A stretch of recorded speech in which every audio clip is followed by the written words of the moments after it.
Good morning, everybody. TGIF, Trade Geeks, it's Friday. Today is January 16th, 2026. And today's hot topic is the PROSEC. How the PROSEC is evolving and how Mexican compliance, particularly for EMEX companies, which is the majority of the manufacturing that is undertaken in Mexico, how their compliance is tightening and getting more complicated day by the day. I remember back in 1998 when Mexico first introduced the PROSEC program in the Diario Oficial, and I remember going down there with a delegation of manufacturers to Mexico City to meet with an Ingeniero Caballero to negotiate the tariff codes that were provided in the PROSEC. For those of you that are not familiar with the PROSEC is a sectorial program to help manufacturers reduce the duties on their inputs. That means that the raw materials that they import in order to manufacture in Mexico, the duty rate is reduced, provided that you are using the PROSEC. And the PROSEC is divided into sectors, and each sector is specific to an industry. I think the first three sectors were electrical, electronics, and automotive. So, and then from there, more sectors have been added, even in an investment sector has been added. So there's a lot of different sectors that have been added. So when the sectors came out, they came out with a long list of tariff codes. The first list of tariff codes were the tariff classifications of the products that help you assign the sector. So depending on your classification of your product, you fell into a specific sector. And then each specific sector had another list of tariff codes, and these tariff codes determined what the duty rate or the reduced duty rate was on your inputs or your raw materials. So basically it helped the manufacturers import the raw material at a very low import duty cost to stimulate production. Now in 2026, we're going to be facing the renegotiation of the USMCA trade agreement, the trade agreement between US, Mexico, and Canada. And honestly, the way it looks, because it is this year, I could see that the intent here of the administration is probably to cancel the USMCA and exit the USMCA, and that sounds like doom and gloom, but in reality, I think it is basically to come up with a new agreement to replace the USMCA. I think that's what will happen.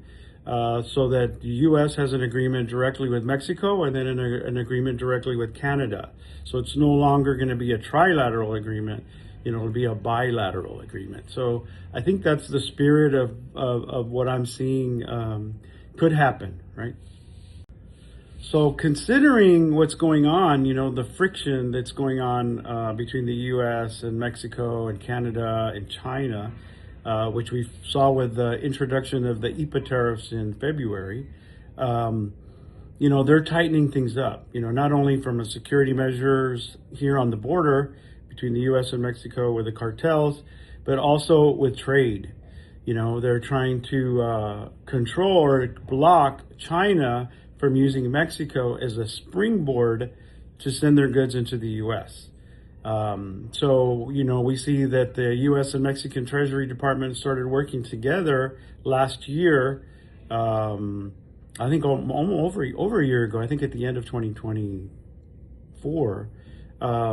And we've seen them tightening. And how are they tightening? They're now implementing tariffs on Chinese products, Mexico is. So these PROSECs now are becoming even more and more important. So that's why I'm giving you guys a little bit of background of what's going on and what are some of the cause and effects. So considering the geopolitical effects of what's going on, these PROSECs are becoming even more critical. And they're being so critical now that the Mexican government is now scrutinizing how companies are using these PROSECs, particularly with the introduction of a third list. I mentioned two lists earlier. Well, now there's a third list. And this third list is the list of tariff classifications of raw materials that, if they are from Asian countries, are going to pay up to a 50% duty. So, so that's a huge jump from a 0% to a 50%, right? So, we need to be very careful how we use these three lists and how they're used. And most importantly, we have to avoid commingling them.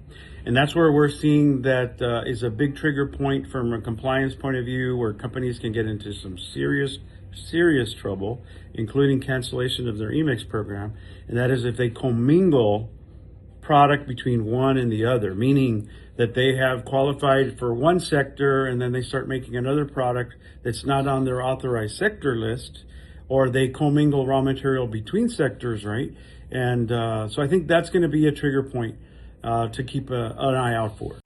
So I'm running out of time. I try to shoot these videos in 10 minutes on Friday mornings. That's what I was asked to present today. So anyway, I hope this is helpful to everybody. Everybody have a great weekend. Remember, TGIF, and don't forget to follow us at www.trade-flex.com. Thank you very much, everybody.